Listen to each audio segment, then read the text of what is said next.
మహాత్మా గాంధీ జాతీయ ఉపాధి హామీ నిధుల ద్వారా బర్రెలు మరియు గొర్రెల షెడ్లను ఏ విధంగా ఏర్పాటు చేసుకోవాలనే అంశంపై లబ్ధిదారులతో అవగాహన సమావేశం నిర్వహించినట్లుగా ఉపాధి హామీ ఏపీఓ మహాలక్ష్మి మండల అభివృద్ధి అధికారి సయ్యద్ మస్తాన్ వలి తెలియజేశారు. ప్రకాశం జిల్లా కొమరోలు మండలం పరిషత్ కార్యాలయంలో మండల అభివృద్ధి అధికారి సయ్యద్ మస్తాన్ వలి మరియు ఉపాధి హామీ ఏపీఓ మహాలక్ష్మి ఆధ్వర్యంలో రైతులతో ప్రత్యేక అవగాహన సమావేశాన్ని నిర్వహించారు.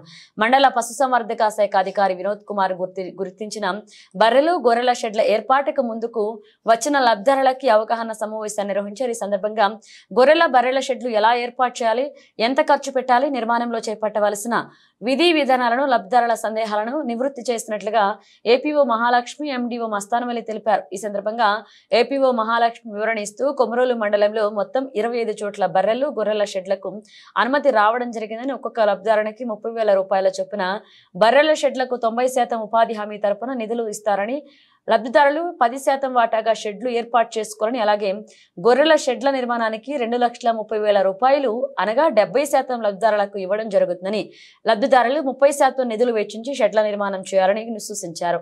లబ్ధిదారులందరూ కూడా త్వరితగిన వీటిని నిర్మించాలని మండల అభివృద్ధి అధికారి మస్తాన్ వలి కోరారు. అనంతరం షెడ్ల నిర్మాణం ఎలాగో టీవీలో వీక్షింప చేశారు. ఈ కార్యక్రమంలో ఉపాధి హామీ టీసీలు, ఉద్యోగులు, లబ్ధిదారులు పాల్గొన్నారు.